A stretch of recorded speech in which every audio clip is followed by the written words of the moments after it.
খুলনায় দুর্বৃত্তের গুলিতে নিহত হয়েছেন রাকিব নামের এক যুবক। বৃহস্পতিবার রাত 10:30টার দিকে নগরের লবণচড়ায় এই ঘটনা ঘটে। খুলনা থেকে এই বিষয়ে আরও জানাতে যোগ দিচ্ছেন আমাদের সহকর্মী AHM শামীমুজ্জামান।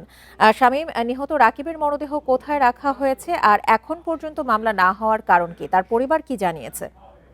নিহতের মরদেহ কিন্তু একটু আগে খুলনা মেডিকেল কলেজ হাসপাতালের মর্গ থেকে ময়নাতদন্ত শেষে তার বাড়ি থেকে নিয়ে যাওয়া হয়েছে এবং বিকেলে বিকেলে অর্থাৎ আসর বাদ দাফন করা হবে এমনটি আমরা জানতে পেরেছি। আর এখন মামলা না হওয়ার বিষয়ে আমরা পুলিশের সাথে কথা বলেছিলাম। তারা যেটা বলছেন যে আসলে গতকাল রাতে হত্যা হয়েছে এবং হত্যার পর বেশ কিছু প্রক্রিয়া থাকে। সেই প্রক্রিয়ার মধ্যে রয়েছে হয়তোবা আ আজ কোনো এক সময় মামলা হবে। তেমনটি নিহতের স্বজনদের সাথে পুলিশের কথা হয়েছে।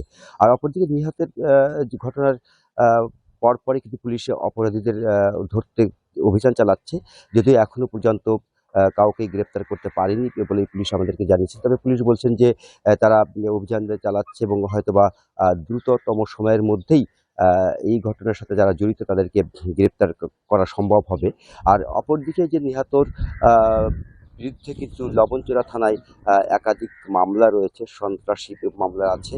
আর এই ঘটনার বিষয়ে পুলিশ আমাদেরকে যেটা বলছেন হয়তোবা এলাকার আধিপত্য বিস্তারকে কেন্দ্র করেই আ এই হত্যাকাণ্ড ঘটেছে এবং পুলিশ বেশ কয়েকটি বিষয় মাথায় রেখেই তদন্ত করছে। যে রাকিবের যে মামলাগুলো হয়েছিল, সেই মামলার বিষয় রয়েছে। আ যদিও রাকিব ব্যক্তি জীবনে বা পেশাগত জীবনে কি করতো তার স্পষ্ট বিষয় পুলিশ এখনো কিছু আমাদেরকে বলতে পারেনি এবং পুলিশ যেটা বলছেন যে হয়তোবা আ এলাকার আধিপত্য বিস্তারকে কেন্দ্র করে তার যে প্রতিপক্ষরা আছে তারা এই ঘটনাটা আ ঘটাতে পারে এমন আ সন্দেহ নিয়েই পুলিশ তদন্ত করছে এবং পুলিশ আমাদেরকে যেটা বলেছেন যে হয়তোবা দ্রুততম সময়ের মধ্যেই এই ঘটনার রহস্য উদ্ঘাটন করা সম্ভব হবে। তো এই ছিল আমার কাছে সর্বশেষ তথ্য। খুলনা থেকে সবশেষ তথ্য জানাচ্ছিলেন আমাদের সহকর্মী AHM শামীমুজ্জামান।